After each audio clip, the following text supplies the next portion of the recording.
भोला भंडारी भगवान और अपने बजरंगबली हनुमान को प्रणाम करते हुए इस प्रोग्राम को क्या है, बहुत ही अच्छा प्रोग्राम बनाना है।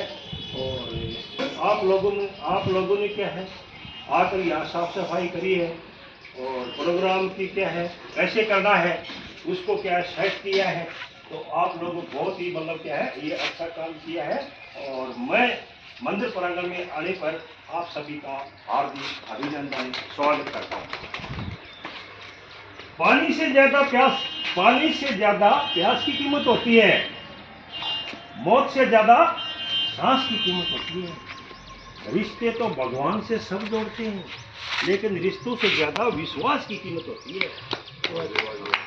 तो हमने क्या है, ग्रुप में भी डाल देंगे और 3100 रुपये सब ने अपनी मतलब क्या है, हमारे पास क्या है, हजारों मुट्ठी धन है। कितना है? उसमें से 3 मुट्ठी काटना है। 3 मुट्ठी काट कर भगवान को देना है। तो भगवान क्या है, हमारे को 3000 मुट्ठी और दे देगा। ठीक है, 3000 मुट्ठी क्या है और धन दे देगा। तो हमारा धन भगवान कम नहीं करेगा। भगवान क्या है, भगवान की वजह से हमने लाइन सही पकड़े और हमारी टीम बनी है, भोला भंडारी टीम बनी। ये बहुत बड़ी बात है ये, नहीं तो आदमी अकेला घूम रहा है, कौन पूछ रहा है उसको। लेकिन हम जब आपस में मिलते हैं तो हमारी क्या ग्रुप बन गया, तो टीम में क्या इज्जत मिलती है, शोहरत मिलती है, आदमी को चलने का ढंग सीखता है, मीटिंग में बैठने का ढंग सीखता है।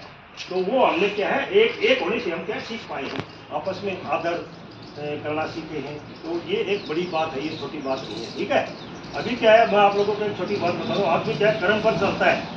आदमी जैसे कर्म करता है ना, वैसे ही आदमी क्या है आगे बढ़ता है।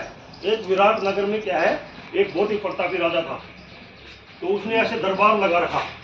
दरबार में क्या है, एक भीख मांगने आ गया। उसने कहता किसी को भीख मांगने से मना नहीं करना। तो वहाँ पर विद्वान लोग बैठे, वो भीख मांगने के लिए आ गया।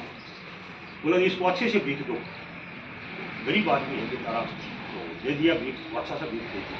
लेकिन राजा के मन में दिमाग आ गया, दिमाग में कि यार ये देखो भीख मांग रहा है और मैं राज कर रहा हूँ ठाट से, और मेरे पास कितनी सेना है, कितना धन है, अपार मतलब को कभी नहीं है, तो मेरे को इतना क्यों दिया और इसको बिल्कुल नहीं दिया, इसकी कोई वजह तो होगी।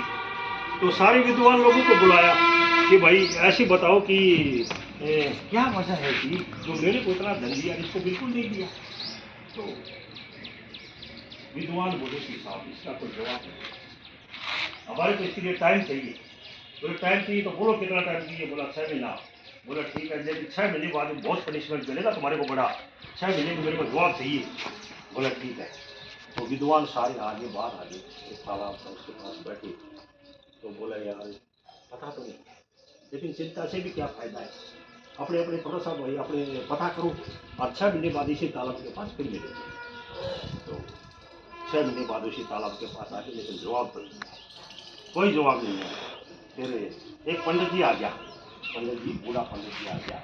तो बोला भाई क्या चिंता में बैठे हो विद्वानों, आप लोगों को तो सब पता है। बोला नहीं हमें पता नहीं है, एक सवाल ऐसा है पता नहीं है। तो बोला क्या बात है, उसने पंडित जी को बताया। तो पंडित जी क्या है, बोला इसका जवाब मेरे पास है, लेकिन आप लोगों को नहीं बताऊंगा। किसको बताएगा भाई? बोला सीधा ही राजा को बताऊंगा। बोला चल ठीक है, कम से कम बता तो देगा। बोला ठीक है। वो गए राजा के पास, बोला ये जवाब देगा आपका सवाल का। बोला ठीक है बता भाई। तो बोला कि जवाब इनके पास भी नहीं है, जवाब मेरे पास भी नहीं है, लेकिन जवाब एक आदमी के पास है। बोलो बता। बोले यहाँ से उत्तर की तरफ जाएगा ना 200 किलोमीटर, मतलब क्या है जंगल है, जंगल के अंदर एक आदमी बैठा है, राख के ऊपर बैठा है, राख ही खाता है, वो उसके पास जवाब है। बोला ठीक है भाई, मैंने जगह तो बता दी। तो राजा अपना सिंहासन छोड़कर और सब राजकुमार छोड़कर चल दिया। तो वहाँ जाकर क्या है, उसने पूछा, उसको पूछ गया वहाँ कि भाई मेरे को ऐसे ऐसे जवाब चाहिए। बोला आप सही रास्ते पर तो आगे, लेकिन जवाब मेरे पास भी नहीं है। एक आदमी 100 किलोमीटर और आगे बैठा है, बाबा आशीष, आग पर बैठा है, आग ही खाता है, उसके पास पक्का जवाब है। बोला ठीक है। 100 किलोमीटर में तरह फिर चल दिया, उसके पास गया, वही उसके पास जाकर प्रोग्राम किया। बाबा बोला कि भाई जवाब मेरे पास भी नहीं है, जवाब तू यहाँ से क्या है, एक गांव है, एक संगीन नगर एक गांव है, उसमें चला गया। वहाँ पर एक धर्मचंद नाम का एक बड़ा आदमी है, तो उसके एक बच्चा पैदा होगा, और पैदा होने के 4 घंटे बाद उसका डेथ हो जाएगा। वो बच्चा शमशान घाट में जब लाएगा और उसको तो बाहर निकाल लेना बाद में, उनके जाने के बाद उसको जैसे ही लाएगा ना, वो मतलब जिंदा हो जाएगा और तेरा जवाब देगा। बोला ठीक है। तो वो जाकर क्या वहाँ उसके घर के आगे बैठ गया। तो वो जो था उसने कहा कि भाई कैसे आना हुआ तेरा, यहाँ तो कल से बैठा है। बोला मैं तो क्या है तेरे एक बच्चा बना है। बोला तेरे को कैसे पता लगा? मेरे को पता है, लेकिन 4 घंटे में क्या है उसका डेथ हो जाएगा। बोला यार ये तो कमाल की बात होगी, मैंने तो सारा ही बता दिया। लेकिन क्या है उसने पूरे बैग वगैरह पूरा बंदोबस्त कर दिया कि मरने नहीं देंगे।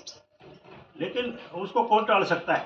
4 घंटे बाद क्या है जैसे बच्चा होया अपना गर्दन घेर दिया, तो वो क्या है डेथ हो गया। तो वो जाना ही था वहाँ, उसने वो भी साथ जाना था। साथ जाकर वो उसने पूछा तो बोला कि मेरे को बता भाई, तो उसको जिंदा हो गया, मेरे को बता भाई कैसे मतलब ये कहानी हुई है पूरी। तो बोला कि मैं बताता हूँ आपको, हम क्या 4 भाई थे। 4 भाई क्या हमारे पिताजी ने क्या आश्रम में छोड़ दिया, वहाँ शिक्षा दीक्षा के लिए कि आश्रम में क्या है वहाँ ज्ञान लेना है। पहले आश्रम में छोड़ते थे ऐसे। तो जब बड़े हो गए तो गुरु बोला भाई मैं तो यहाँ से जा रहा हूँ, लेकिन आपने क्या भिक्षा मांग कर खाना। तो वो गांव पर जाए तो थोड़े से अपने बिन्नू की तरह तकड़े होगी, तो गांव में जाए तो 2-4 दिन तो गाल दिया। बाद में बोले यार तुम मोस्टंडे हो गए, इतने तगड़े तगड़े कमा कर नहीं खा सकते। तो उनको क्या है वो नफरत होगी कि यार भीख नहीं मांगेंगे, भाई कमा कर खाएंगे। तो कमा कर बाबा ने बोला कि भीख मांग के खाना है। तो जो राजा बना था ना, ये लड़का बोला कि देख भिक्षा तो जाना है, 1 दिन नहीं मिला, 2 दिन नहीं मिला, तो 2 दिन वो तो भूखे बैठे रहे। वो अगले दिन चून लेकर आया, चून मिल गया, चून की 4 रोटी बनाई, खाने के लिए बैठ गई। इतने में एक बूढ़ा बाबा आ गया, बिल्कुल कमजोर। बोले बच्चों मैं 1 हफ्ते से भूखा हूँ और मेरे को क्या है रोटी चाहिए, 1 टुकड़ा दे दे भाई। जो राख पर बैठा था ना उसको बोला 1 टुकड़ा दे दे भाई। तो बच्चा था उस टाइम, वो बोला कि मैं तेरे को दे दूंगा, मैं क्या राख खाऊंगा? मैंने ठीक है भाई। अगले वक्त के पास गया, तो 1 टुकड़ा दे दे मैं भी जी जाऊंगा। बोला नहीं तेरे को दे दूंगा, मैं क्या आग खाऊंगा? फिर अगले के पास गया, बोला तू दे दे भाई को। बोला मैं तो मर ही जाऊंगा तेरे को दे दूंगा, तो मैं तो 2 दिन से भूखा हूँ। तो उसी वक्त वो लड़का खड़ा हुआ, जो राजा बना वो खड़ा हो गया। उसने अपना रोटी साधु को दे दिया, महाराज आप अपनी मतलब भूख में खाओ और अपना ठीक है, मैं और देखूंगा तो। उसी टाइम उसने क्या है, बाबा तो प्रतापी था, वो तो परीक्षा लेने आता, उसने शराब दे दिया उनको। शराब दे दिया तो उसी मुताबिक क्या है वो राख के लिए बोला ना, वो राख ही खा रहा है, आग के लिए बोला आग ही खा रहा है। और वो क्या है जो बोला ना मैं मरी जाऊंगा, वो मरता ही रहता है। हर 4 घंटे में वो जन्म लेता है, 9 महीने पेट में रहता है, दुखी रहता है, फिर 4 घंटे में मर जाता है। तो ये क्या है, हमने जो कर्म है ना, हम कर्म कोई लिखने नहीं आता यहाँ, अपने हाथ से हम कर्म लिखते हैं कि मैंने मतलब क्या है बड़ा सेठ बनना है, मैंने पढ़कर मतलब डीसी बनना है, मैंने पढ़कर ये करना है। वो भगवान को इतना वक्त नहीं है कि अपने कर्म लिखने में आएगा। मतलब फौज में हमारे कहते हैं बुरे वक्त कमांडो सख्त, बुरे वक्त में इंसान की पहचान होती है। खुशी खुशी में सब अच्छा काम करते हैं, लेकिन जब आपत्ति आ जाएगी ना, मान लो एक्सीडेंट हो गया, उस टाइम क्या सोचना? मान लो क्या है हमारे कोई ऐसे हो गया कि कोई एक्सीडेंट हो गया, कोई डेथ हो गया, तो घबराना नहीं उस बात में, कोई बात नहीं, भगवान ने तो दिया है ना, वो मिलना है। तो ये बात है, तो इसी बात पर अच्छी हमारा मीटिंग रहा। धन्यवाद। एक पैसा जो 10 लाख देगा, ठीक है, ये बड़ी